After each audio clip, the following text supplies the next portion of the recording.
Saluti da Heavy Metal Heaven. Oggi analizziamo un viaggio in musica ipnotico ed estraniante, tra post-black metal atmosferico, ambient e tantissime sfumature di nero. Incredibile considerando che è un esordio.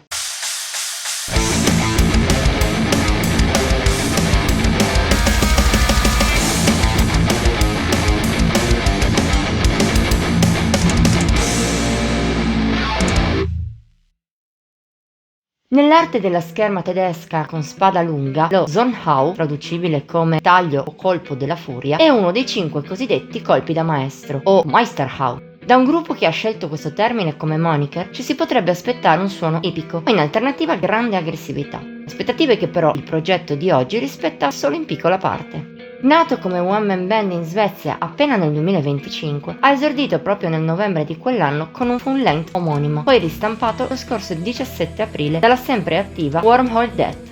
Al suo interno il mastermind Hvittram affronta un suono che, pur partendo dal black metal, è aggressivo solo di rado. Siamo piuttosto nei dintorni della branca più atmosferica del genere, con molte componenti ambient e riff quasi mai veloci o graffianti. Zornhau è più propenso a giocare con le atmosfere che oscillano da una calma maestosa a momenti di forte influsso depressive, passando per sfumature più cupe o più rilassate e tanto altro ancora, rimanendo sempre in un ambito ombroso. Chiudono il quadro una buona componente post-black metal della branca meno accessibile e declinato in una maniera non malinconica e delicata come negli standard odierni, bensì disperata, lancinante a tratti e dimessa in altri, impressioni che Zornhau evoca con grande abilità. Merito di dettagli come la ricchezza delle tastiere, strutture ricorsive che vanno avanti a lungo, una registrazione volutamente grezza che aiuta la componente atmosferica e luce si infonde la voce di Hvittram. Il mastermind non usa quasi mai il classico scream, di norma invece salmodia con un canto pulito e infelice che ben si sposa con la musica.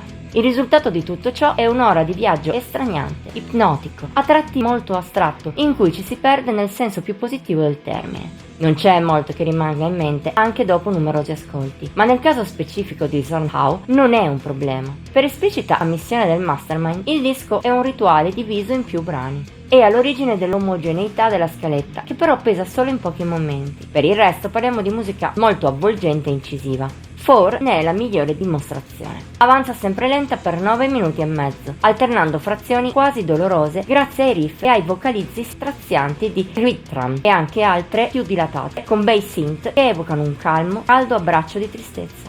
C'è però spazio anche per una nota più cupa nel finale, tra riff più maligni, da tipico black metal, urla depressive e lievi melodie molto significative. Arricchiscono ancora di più una vera gemma, il picco assoluto del disco.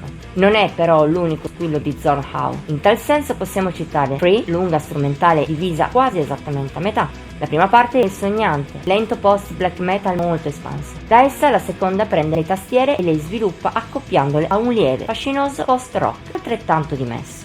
Strumentale è anche Five. All'inizio riprende il finale post-black di Four, ma in breve si dirada a ambient, fatto di suoni lievi e sample parlati. Solo alla fine rialza un po' il voltaggio tra sinistre dissonanze black e un rock quasi drone, per oltre 10 minuti di alienazione, efficaci e mai noiosi.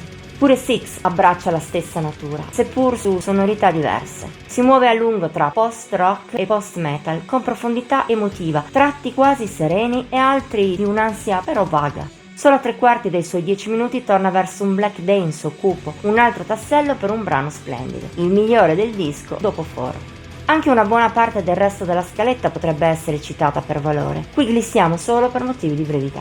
Anche visto ciò, è quasi futile sottolineare come Zornhau sia un disco eccellente, non lontano dal capolavoro. Colpisce nel segno quanto suggerisce il suo titolo e il moniker della band, in una maniera incredibile, poi, se contiamo quanto poco tempo sia trascorso dalla creazione del progetto, qualcosa che di solito produce dischi frettolosi e poco ispirati. A volte però, anche quando accade così, si tratta di exploit che il gruppo di turno non riesce poi a replicare. Noi però ci auguriamo che così non sia e che Hvittram possa ripetersi, se non addirittura migliorare. In attesa di scoprire come andrà, se ami il black metal più dilatato e sognante, noi ti consigliamo con calore questa prima uscita a nome Zornhau.